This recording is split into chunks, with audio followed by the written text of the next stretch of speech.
2010, that's the green part here, he published 25 papers in the journal in 1 year. In that year there were 4 issues. Standardly they have 2 issues. In that year they had 2 special issues. There was a special issue, I think it's September or October, where he published or co-authored 11 of the 15 papers in the 1 issue.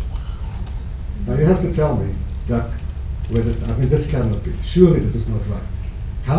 But besides the point, let me just say, that actually is violating the rule of the new funding framework of 25% coming from a single institution, never mind a single individual. So if the department had known this, of course they didn't, they should not have paid out for subsidy for 11 in the 1 issue, just 1. So this person, again, 113 papers have earned 11 million rand for his university, and at VUT they pay 40,000 rand, so you can make the sums yourself. So we think that, and the second example is not much better. The African Journal of Business Management, which has been tagged as a predatory journal, a very interesting case. It was indexed in the Web of Science, then delisted from the Web of Science, and it continues. It's published by academics online in Lagos. It's part of 111 journals from the same stable, but that's not the point that I want to make.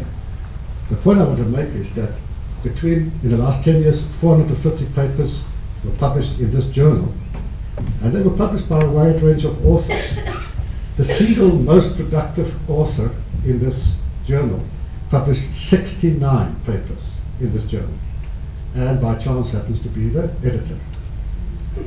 Now you see, this is the thing that we think should be exposed. That cannot be right. It cannot be. If you speak to international editors of journals, they say it's an unwritten rule that editors don't publish or don't publish excessively because the problems of peer review. Who's going to say no to the papers by the editor? Actually, the editor takes the final decisions on publication. Now, I will make one footnote to this, because I think that in the study that we're now doing, and the editors ask us to do a follow-up study around these things, we have to be careful, because I did a study, Terina knows it, for the research committee here for the natural sciences, where we looked at the Stellenbosch journals.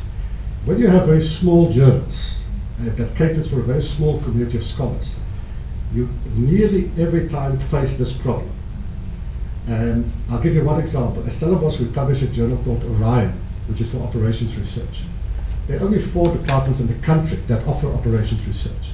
So if you look at the spread of articles of that journal, those 4 departments and those 4 universities dominate the publication. They only publish about 15, 20 articles a year. So that 25% rule is nearly impossible to meet. But I have to say, even in the case of Orion, you do not find this kind of dominance by the editors. And that's what we're now going to do. We're going to do a review of all the editors, all the journals, but we think that that is something that needs to be investigated.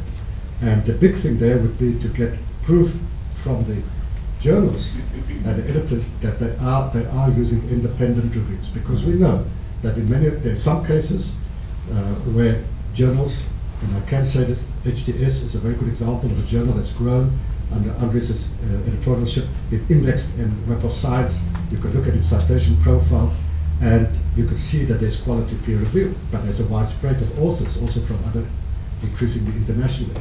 So we have to be much more sophisticated in identifying gray areas. Okay. So finally, ladies and gentlemen, how did we get to this point where we are facing all of these quite worrisome things? That's a quote in another paper that I referred to.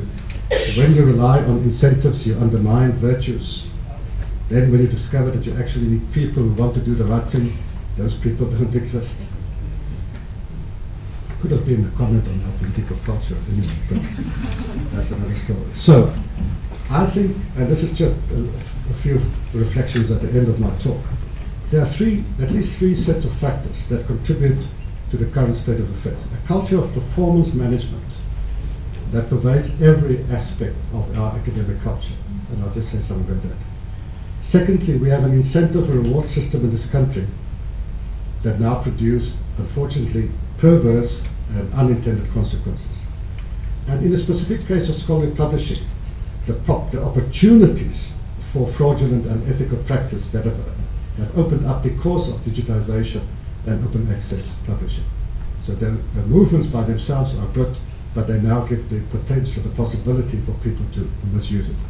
And then if you have these sorts of factors and you add to that we live in this country at the moment in higher education in a climate of financial austerity, where the government is not financing higher education sufficiently, it leads to a huge amount of unhealthy competition amongst academics and scholars, and force universities to focus on quantity and volume rather than quality and value. So just 2 slides on each.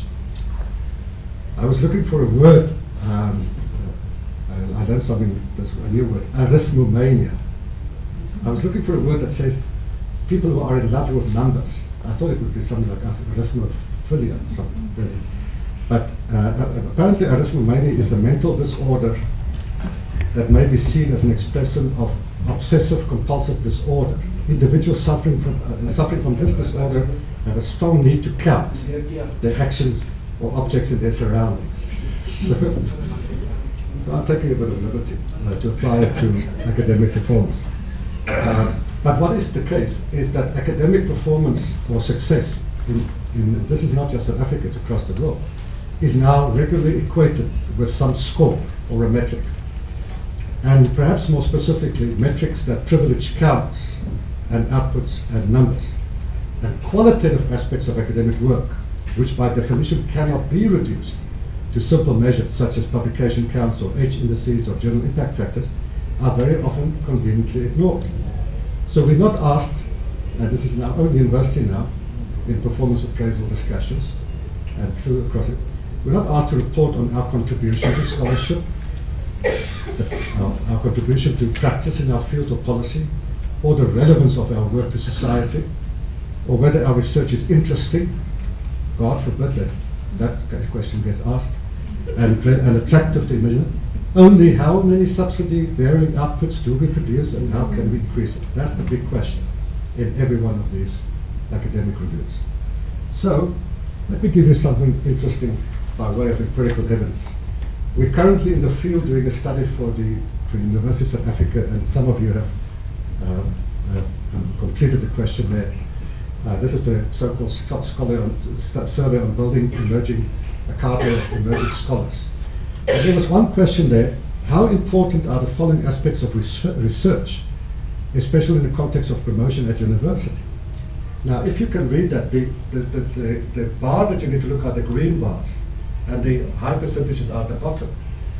The single biggest proportion of respondents chose as being, very important or important, that goes up to 90% if you add the green and the blue bars. Publication in journals that are indexed in the Web of Science. That is the most important consideration in their academic culture. I can't believe that. Second, then supervising delivering PhD graduates, supervising master graduates, these are all around 90%, by the way. Publications in journals with high impact factors, which is a strange thing because in the social sciences, many of our journals don't have impact factors. Obtaining an NRF rating, 50% plus 30%, 80%. So what is common about these things is that people say that for promotion, that's what they are expected to do. Publish in Web of Science, high impact journals, apply for a rating, and then produce as many M&D. These are all things covered by the subsidy formula. We have become part and complicit of a system that asks us to count everything for performance. So, let me come back to that. Quite uninteresting stakeholder community engagement, not so much. Service to the university, not so much. Teaching undergrad students, no. That doesn't get us much for promotion. So look where the weight of this. This is the academics. 3,000 of them in the country have now responded to the survey, saying what they regard as that. And then perverse and unintended consequences. So, we understand, of course, that academics are human beings that respond to incentives. In universities across the world, academics are incentivized to work hard in order to get their PhDs, achieve tenure, get promoted. In South Africa, we have these 2 additional incentive schemes, the NRF rating scheme, the research subsidy scheme. There's a really nice paper that just appeared earlier this year. You can Google it, by Edwards and Roy, Academic Research in the 21st Century, Maintaining Scientific Integrity in a Climate of Perverse Incentives and Hyper-Competition. And I'll just give you one slide from their paper. Most of the study was done in the USA. But what they show there is that, so the incentive for researchers is that you are rewarded for increased number of publications. And the intention with the incentive is to improve research productivity.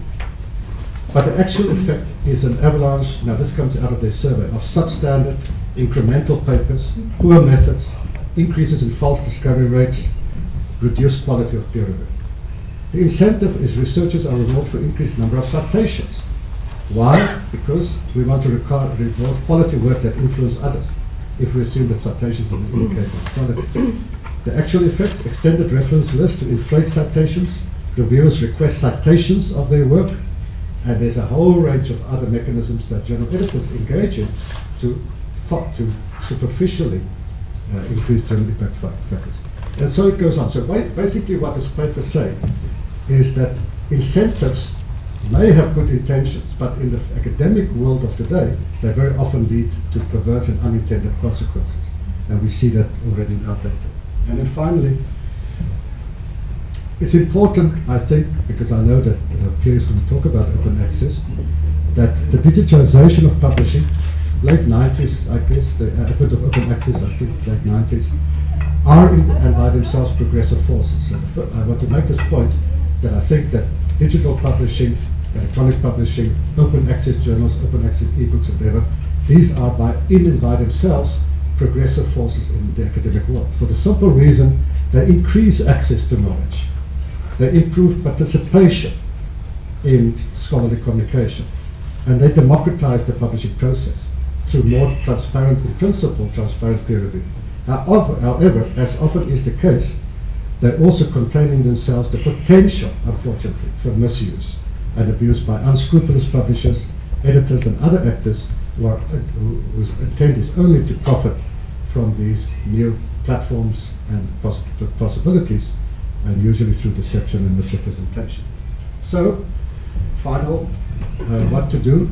Well, obviously this is a big issue, and with big problems, complex problems, you need complex interventions. Just three that I list, but that could be a long discussion. As Tarina is saying, part of the aim of this seminar today is to increase the awareness and even educate young scholars, but not just young scholars, even established scholars who are not sufficiently aware of all the dangers of these things. It's unfortunately the case that I think that the system, whether it's research officers, the NRF, the DED, will have to improve their quality control, editors, publishing houses, and the surveillance of current and new forms of unethical practices. And again, it may even be the case that sanctions and penalties are put in place for those who intentionally and continuously violate the rules of ethics and integrity. So ultimately, this speaks to integrity and ethics in scholarship, and that, of course, needs to be protected at all costs. Thank you very much.